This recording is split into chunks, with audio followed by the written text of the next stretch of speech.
What I do is advise people on their significant people crises. The stuff that keeps my clients up at night. Interestingly, as a human, I'm not hugely rule-bound. I believe in the rule of law, but I believe that you look at rules and you assess, are they sensible? You take the judgment as to whether you're bound by that. You're always questioning. I'm always questioning. I think the context of anyone listening and watching, partner at Linklaters, global law firm. Yeah. And you've worked on some incredibly high-profile cases. I acted on the largest bonus case ever in the UK. I've acted on matters involving Me Too. There's a lot that you must take out from finishing a case, whether you've won or lost, that has an impact on your own kind of feelings, mental health. Yeah. And I want to know how you process that. I think women and other minority groups are discriminated against, treated unfairly. Yes, I do.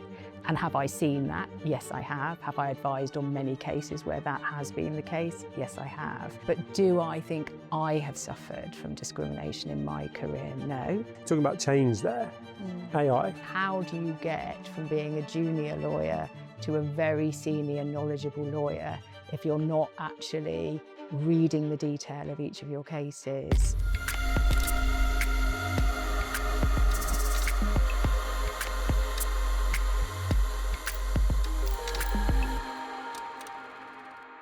I've been looking forward to this.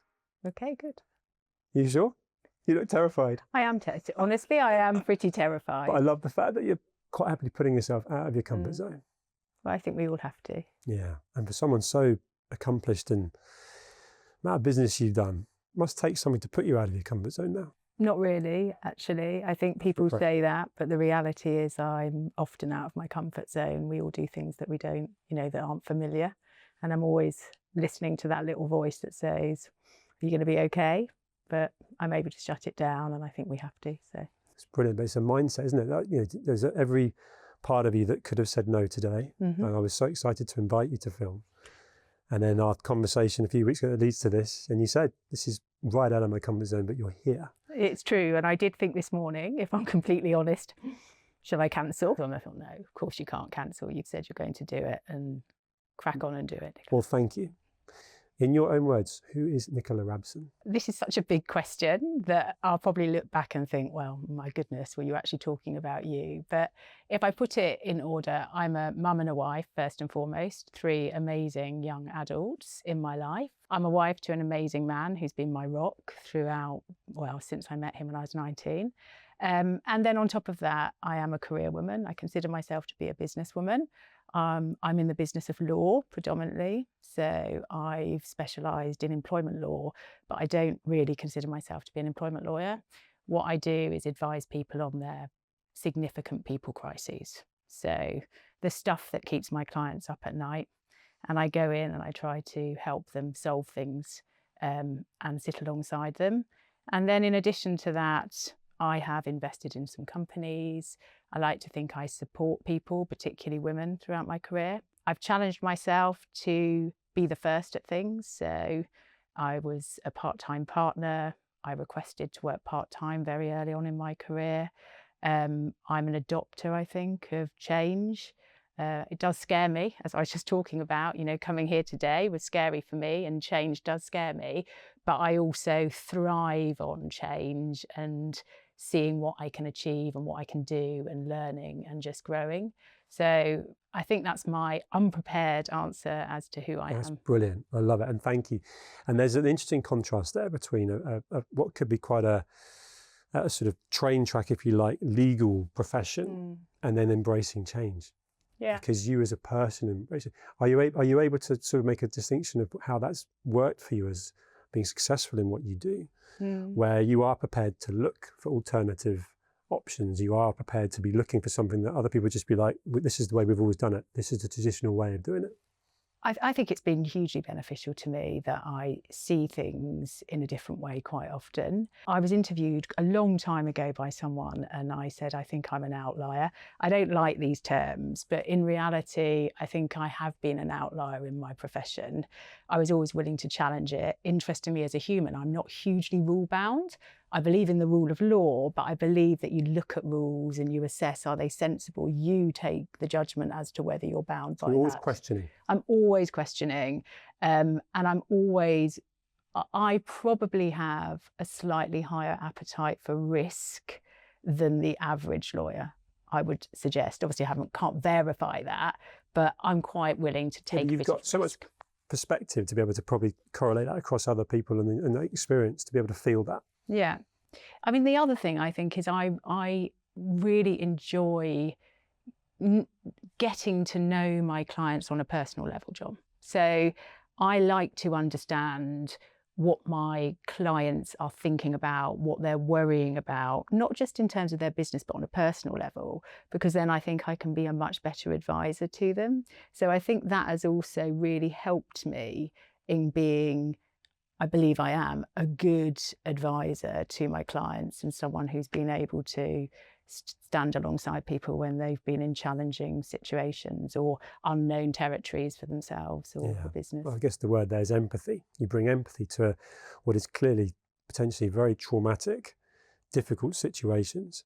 And you've also got to bring all that legal knowledge and profession with you. But you've got that human side. And I think for context of anyone listening and watching, partner at Linklaters, global law firm. Yeah. And you've worked on some incredibly high profile cases. Do you want to share in your own words sort of almost a bit of a profile there? What I've done? Yeah. Oh gosh, I've done so many things. I acted on the largest bonus case ever in the UK, which I lost spectacularly because sometimes you do lose. But I acted for a large bank and a number of individuals brought a claim against that bank. I've acted on matters involving Me Too, where large groups of people have brought claims of discrimination or harassment. I've acted on businesses when they've been in real crises. I'd rather not name people that I've advised or worked with. Yeah. Coming out of Black Lives Matter and Me Too, I have done tens, if not hundreds, of significant investigations into the culture and organisations where things are going wrong. I've sat beside boards when they are dealing with something that they didn't think would ever happen to that business, whether that is a financial crisis or more likely for me when it's a reputational crisis. So when someone senior at a business has been called out publicly, or where there has been an event that means the media are interested in what's happening in that business. I don't personally act in relation to cyber attacks, but if you think of the bit high profile cases involving cyber attacks, but where it's involving people. Yeah. I think, am I right in saying you worked on the Grenfell Tower? We acted for Saint-Gobain, Linklaters acted for Saint-Gobain, which is the parent company, and we did advise in relation to that. I only coming into this conversation, and of course Black Lives Matter, and there's a lot that you must take out from finishing a case, whether you've won or lost, that has an impact on your own kind of feelings, mental health.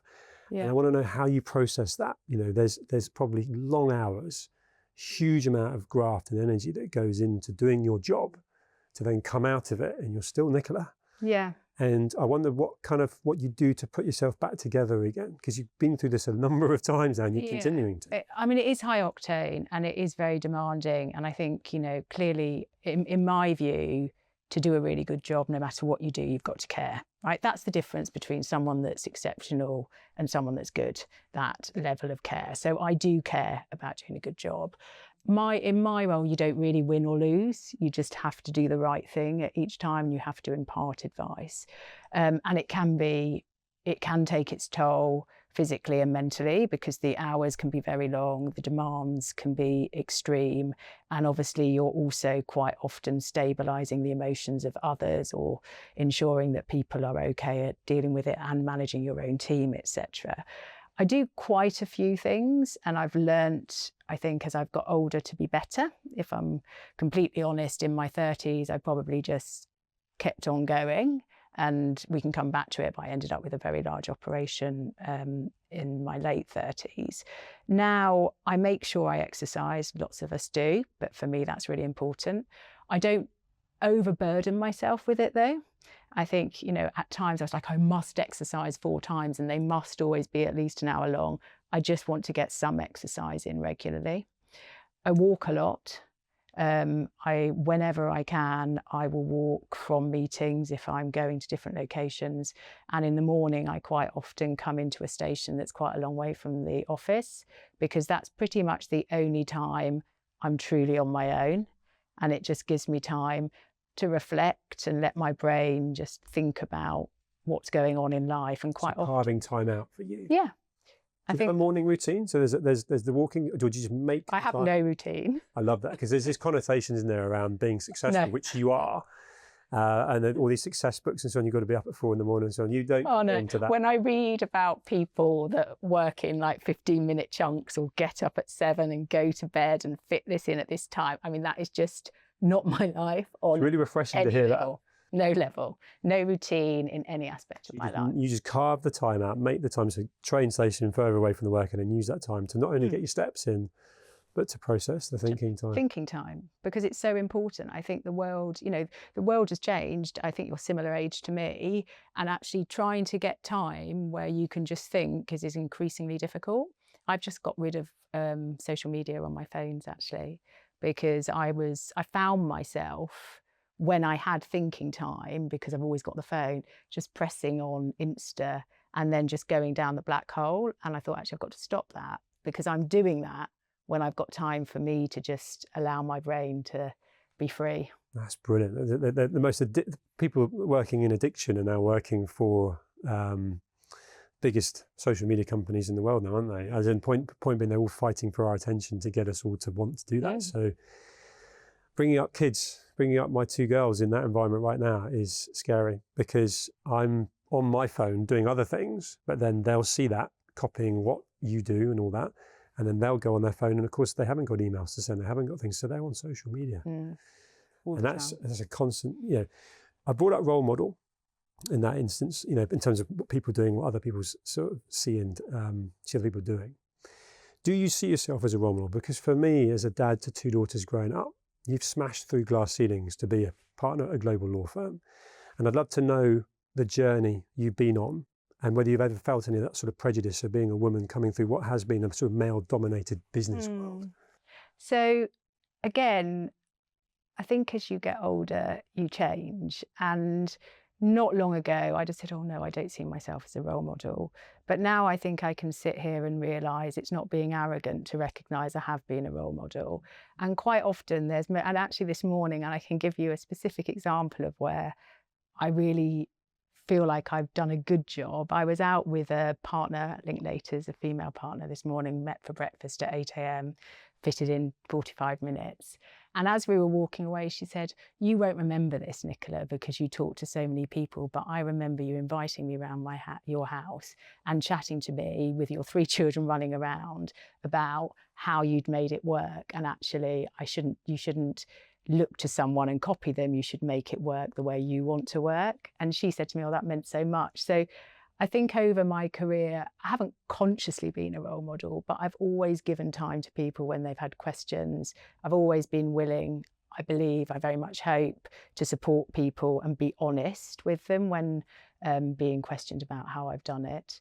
And I hope one day my children might see me as a role model. At 23, 21 and 19, it's a big ask at the moment. Yeah, I'm 14 and 15, and there's a whole journey for me to go through. But I think, there's a maturity and perspective. You mentioned your younger self that comes back to look back, and they'll know what you've achieved and what you're doing, but that will all come back to them learning from you. And of course, by being around you, spending all the time, they would have learned invaluable lessons on that. The prejudice I talked about in context, have you had any experience there coming through, or have you just almost sort of just ignored that and just smashed through? I don't think I've engaged in it to the extent it existed. You're not allowed it to be a thing? No, I mean, I've been really privileged, and I can't criticise the environment in which I've operated. I work at Linklaters, and I asked for what I wanted. So I asked 23 years ago to go part-time, and they let me go part-time. And then I made it work. And they never stopped me making it work. And I worked 4 days, John, but I also did 3 days for a while. And I had a job share for a period as well.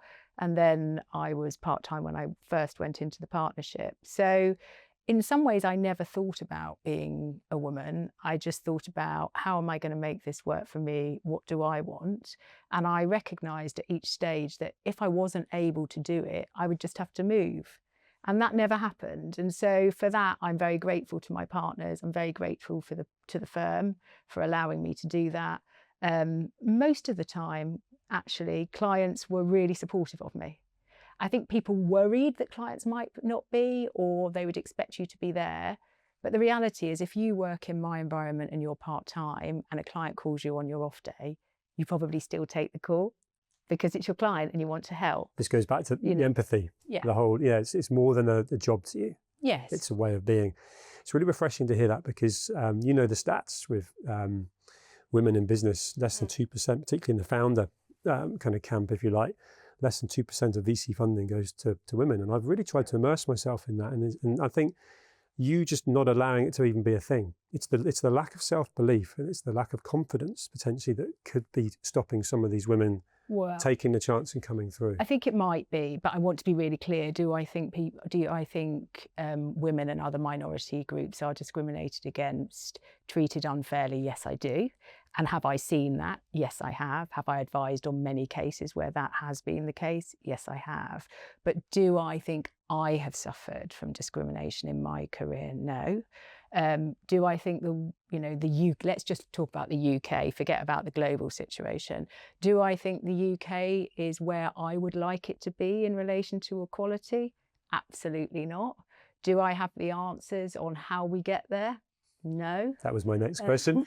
Not literally, but I probably was going to say, with that experience and someone that's giving back, you're doing a lot to help. When you introduce yourself, you literally said, I do a lot to support women. Is there one part of that sort of question that needs to be addressed that you really can see needs more work and where people could help? It's a bit unfair because you said you don't have the answers, but do you know what I mean? You're well placed to look at it because that's a genuinely meaningful question for me. Do you know what I think women that find themselves in senior roles need to engage and think about what they can do to increase the likelihood of equality over the short and medium term. So protect the next generation coming through. Exactly. And that might be small things. It might be just ensuring that you notice the two females in your team that are struggling, but it could be more significant. So challenging the system in which you operate, or questioning when all the promotions are male or not diverse. So I think actually one of the big changes, and I've got some senior female friends who've really supported me. I think one of the big changes is there are many more successful senior women in the workplace today. And so being available for people, male or female, that need your support, I think is really important, and carving out time to give that support is important as well. I think it's our responsibility. Yes, and it's important to hear that back. And talking about change there, AI. So it's intimidating a lot of people. And it's been embraced by a lot of people as well. I'm about to go to Ideas Fest tomorrow and it'll be full of people using AI. It is amazing and it's revolutionary. And I wonder where you sit with people that are aspirational, watching and listening to you now, wanting to be a partner of a senior partner in a law firm. And where's the threat potentially with what have been traditional roles that could be taken by AI? Well, I mean, it's a challenge. This is a really difficult question, and it's a challenge that most big businesses, in fact, probably most sensible businesses, will be considering proactively at the moment. In law, I think one of the big challenges that lawyers face is clearly a lot of work can be automated and will be automated in the relatively short term. Linklaters is embracing AI already, and we're looking at what more we can use it for. And you have to, right? Or you get left behind, I guess. It's just how you use it, I guess. You've got to be at the forefront of that. You've got to adopt it. You've got to be sensible as well as lawyers, because you've got to do the work yourself. You can't necessarily just rely on the AI programs that you put in place. But one of the challenges with AI is it means that some of the jobs that the junior lawyer would have done whether that's reading all the documents, for instance, A lot of the to research. work out, is going to be done by AI. And one of the things I think is challenging is how do you get from being a junior lawyer to a very senior, knowledgeable lawyer if you're not actually reading the detail of each of your cases, or reading the documents, or doing the research and reading the cases That's a yourself. really good point. Yes, because you haven't, just by default, by consuming all that information, you become a better lawyer by doing that as well. The amount of cases you must have worked on. I mean, you must have almost like, I'm imagining, just reams of paper in your brain now from previous, and you can draw upon that in a case next week. It's experience, isn't it? For all of us, it's experience. And actually, if you're just asking someone else to do the work, even if that is a computer, if that computer's doing the work and you're not actually then reading the underlying information that creates the answer, you're not learning that underlying information. So how we ensure that people have a deep understanding of the law and the experience necessary to be a complete advisor at the end of their careers, or a partner, that's a real challenge. That's my personal view. That's all this is. Change. Yeah, I think it opens up all sorts of questions, and I wasn't planning on asking you this, but just the thought process behind the fact that there's a reputational risk and accountability behind being the person in the team that consumes and reads the information to put it through to the next phase. And if something gets misinterpreted, which again is relying on AI, and then that gets found out at a later date, where does the responsibility sit? That's our responsibility as the lawyers, and there have been some cases on that already in the court. So it clearly is our responsibility. Well, it'd be my responsibility in relation to the team that I was running, but we need to know that we're putting accurate information. Yeah, you took accountability that so quickly. I get that, and you've got that in spades. But I guess as we start to rely on AI more and more as a crux, that's where if there's a glitch, if there's almost like the human element of not second guessing, but second reading, going back over it is going to be vital. Yes, but where you can use it is you can use it to populate documents that you've already created, or populate reports that you're drafting. You would then have to verify, check it, but you can see that you can use it. I can see, and I'm not a conveyancing solicitor, but in terms of buying and selling houses, I'm sure that there will be, if there are not already, incredible programs or AI tools that can be used to make that something that probably an individual could use rather than a lawyer. Just going back to my analogy of those reams of paper, the amount of experience that you have got, and I'm sort of looking into your world now, the cases you've worked on, the things you've learned, what have been the kind of biggest challenges that you've faced to this date in your career? What have been the things you've enjoyed the most? Probably the biggest challenges are probably the things I enjoy the most. So I get bored quite quickly as a personality type.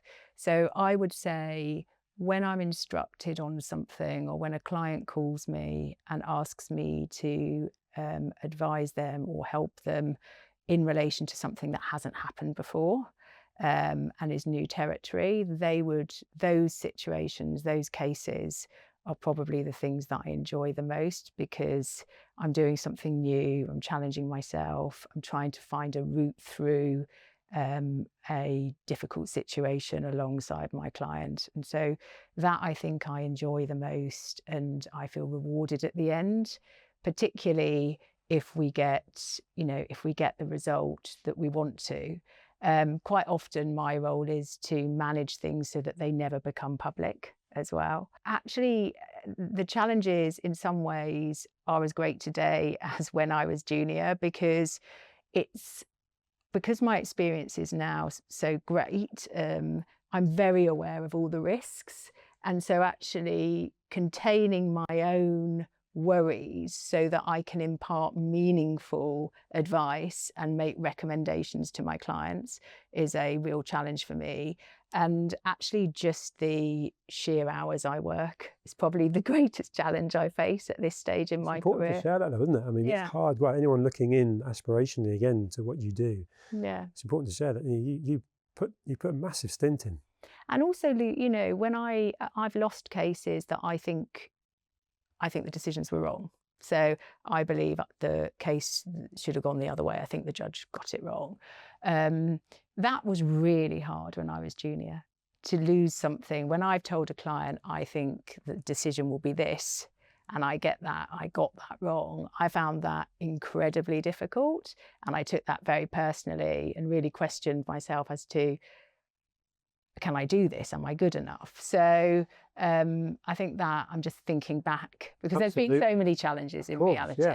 Yeah. Have you ever had anyone that in any way has sort of almost endangered your own personal security? There's very high emotions running through this. Have you ever had, I'm not trying to make it sound like a Hollywood film here at all, but the fact that at that point there's an expectancy and there's a decision that's gone against you, and then ultimately there's potentially some blame, which is unfounded. But how have you managed?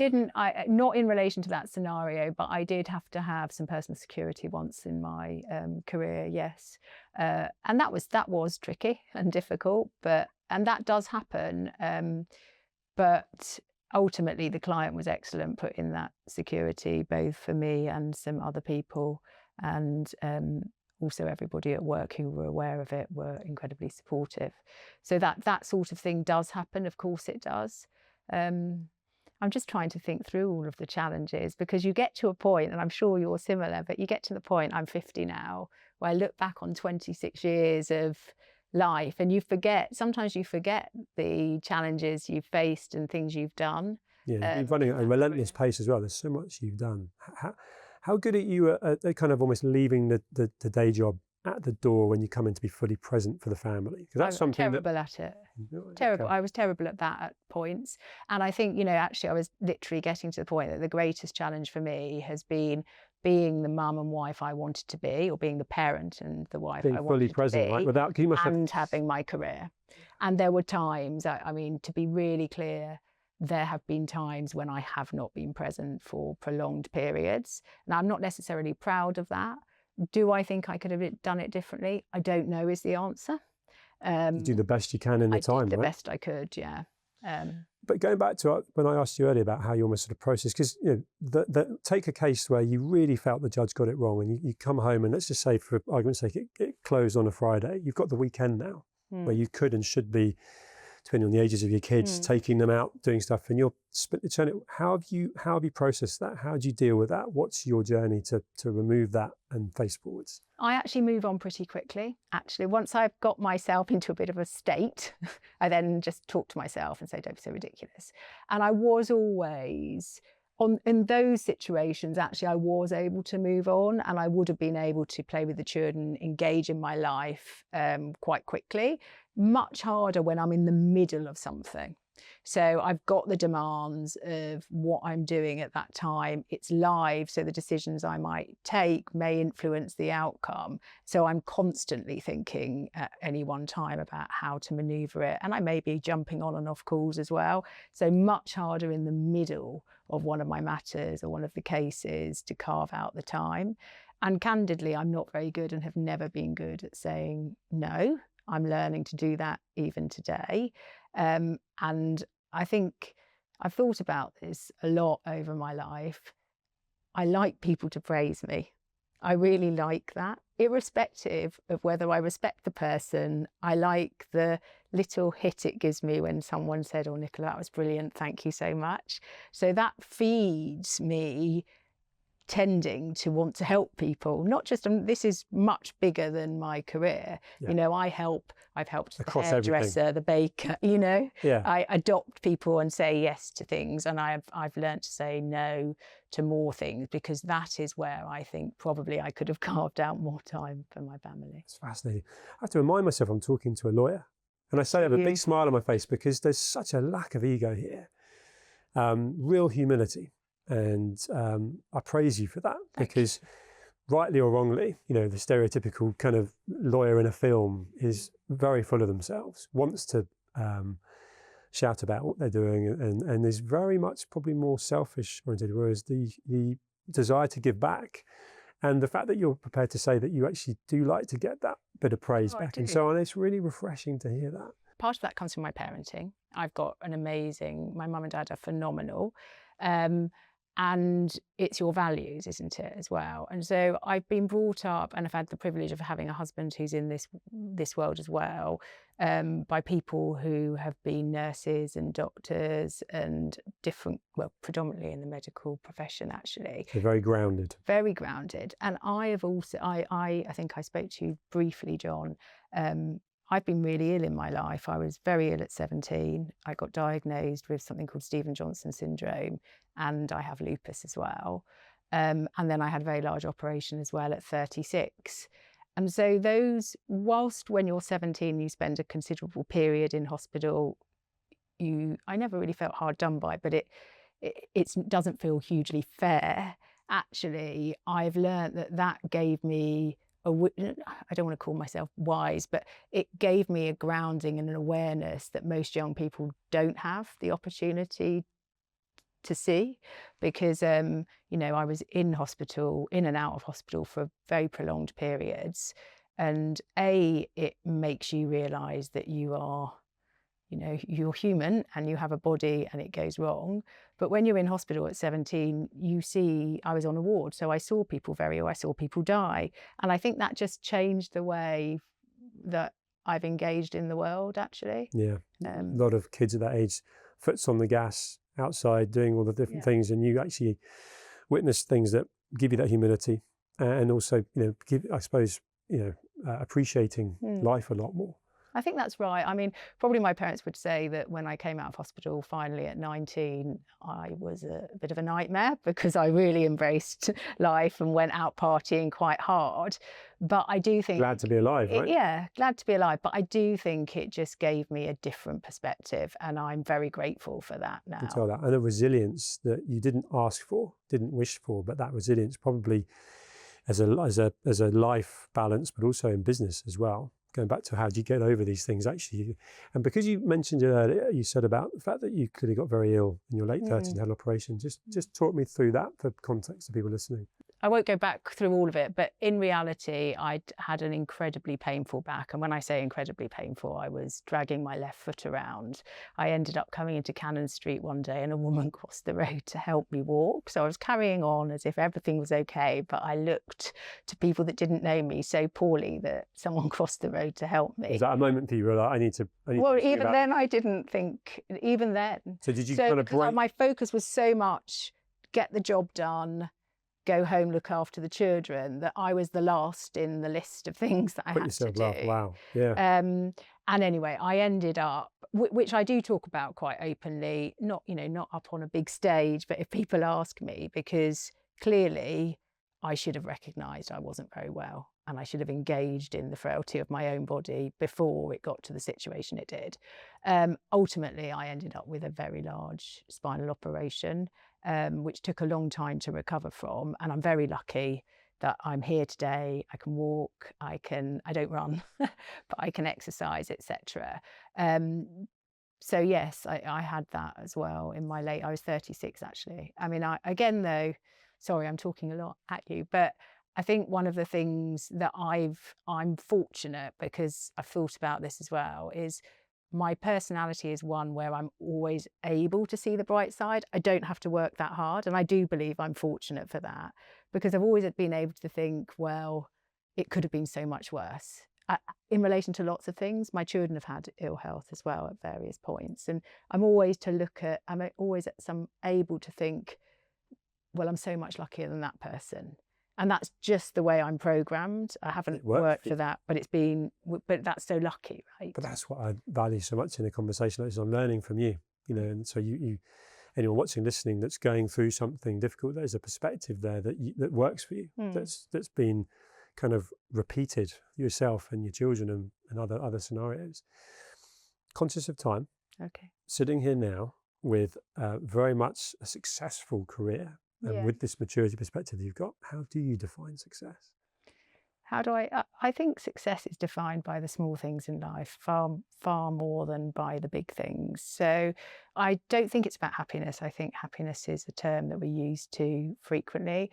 I think it's about being content in your being at any one time. It's about having the right people around you that you know are there for the good and the bad times, and you know it. in your being that those people are there for you.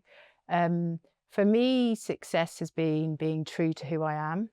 So one of the things I think is really important is not to lose yourself along the way of driving for the next goal.